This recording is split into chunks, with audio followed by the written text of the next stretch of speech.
Hello, welcome to our video about making easier lunches for Teacher 5 a day. So today we're just going to make a really simple salad.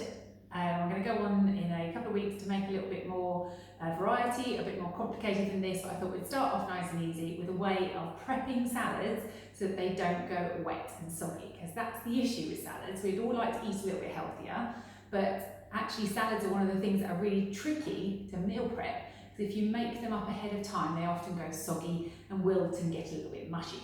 So the secret ingredient for one of these is actually the container that you use. So it's one of these glass jars. Now you can go online and if you search up mason jar salads, there are literally thousands and thousands and thousands of recipes of how to do this. But it's really easy. I'm going to show you a really basic one of how to do it. And the reason why you need a jar and not a Tupperware pot is because it's all about the layers and how you put it in the jar, and that's how it keeps fresh. So these are just pickling jars from Lakeland. I'll drop some links in the comments, but you can use any kind of jar. You need quite a big, substantial one, otherwise you won't be able to fit the ingredients in that you want. I've got in front of me, I've already prepped all of the food to put in it. And I normally do this on a Sunday afternoon when I'm cooking Sunday lunch. I've got my chopping boards and my knives and everything out, and often quite a lot of food out anyway. Then I'll just chop up some extra stuff, and it's all there, and I'll just chuck it in the salad jars, ready to go for the week. I normally make about 3 in advance. You could probably push it to about 4, and then Wednesday night top it up for the rest of the week. So the idea is that the wet ingredients go at the bottom and the dry ingredients, including the salad leaves, go at the top, and that's how it stays crispy. So in the bottom, I would normally put something that you would use as a dressing if you want to.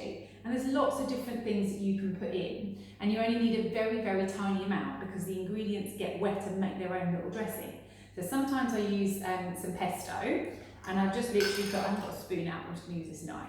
Literally, like less than a teaspoon's worth, half a teaspoon probably, of pesto, and just put that in the bottom. Now that doesn't look like a dressing at the moment, but it will do. The other thing that's really easy to put, nice to put in is like sweet chilli sauce, which isn't terribly healthy, but you're going to use such a tiny, tiny amount, literally that, probably a little bit more. And these are quite nice, these tapenades, and we're just going to put a little bit at the bottom. And then, because you then put in your wet ingredients next, that all mixes up. So I've got some tomato in. I've already done this. This is 3 days worth.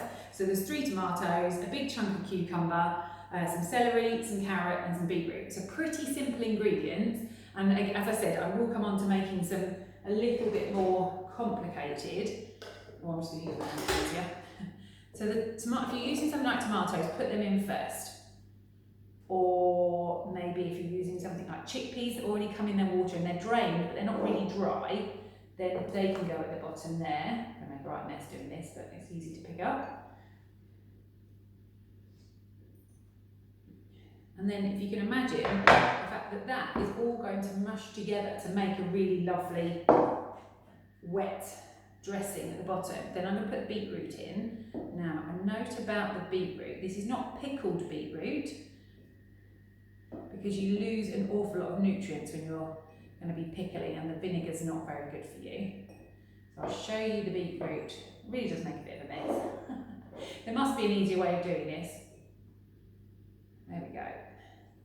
Put the beetroot in. So this is the beetroot that I use. It comes like vacuum sealed in the salad compartments in the supermarket. This one's from Morrison's, but can you see it's like vacuum sealed. You need to keep it in the fridge after you've opened it. They're really good value for money and much healthier for you. I've got some grated carrots. They're going to go in next. And can you see what?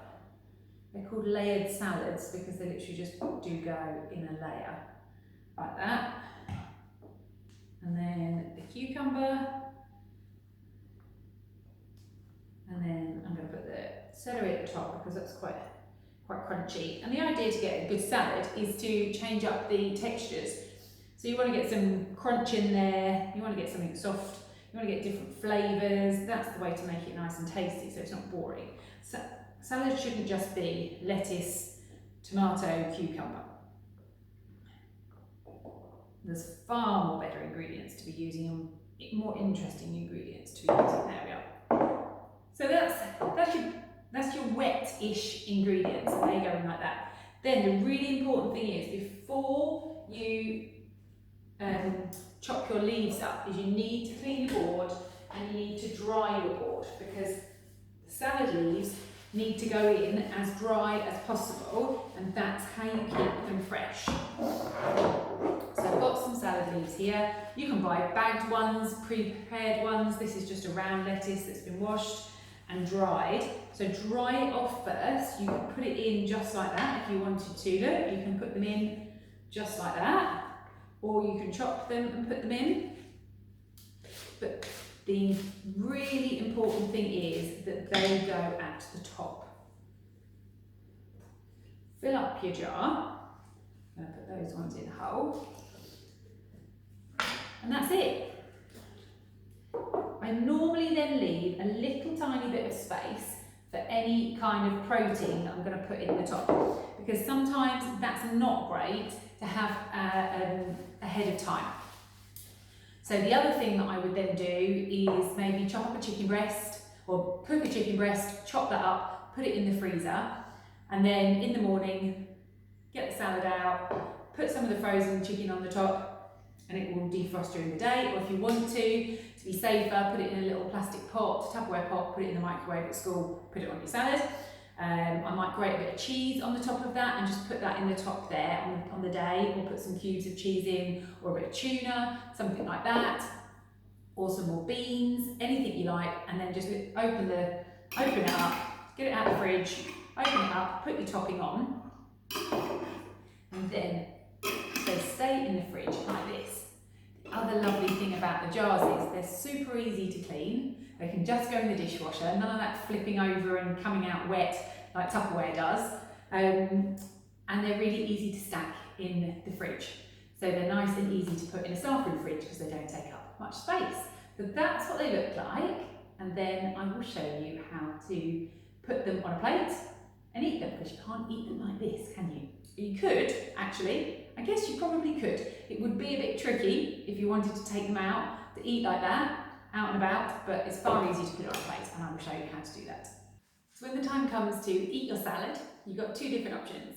You can just simply turn it upside down and have all the dressing at the top of the salad, or you can shake it up and the dressing will go all the way down and coat all of the ingredients. It's entirely up to you, and it might mix the ingredients up a little bit more.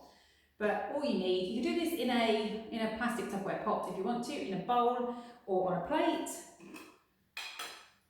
Just turn it upside down, give it a shake, and there you have your salad. There's a little bit left in there which you can pick out if you like, and there you are.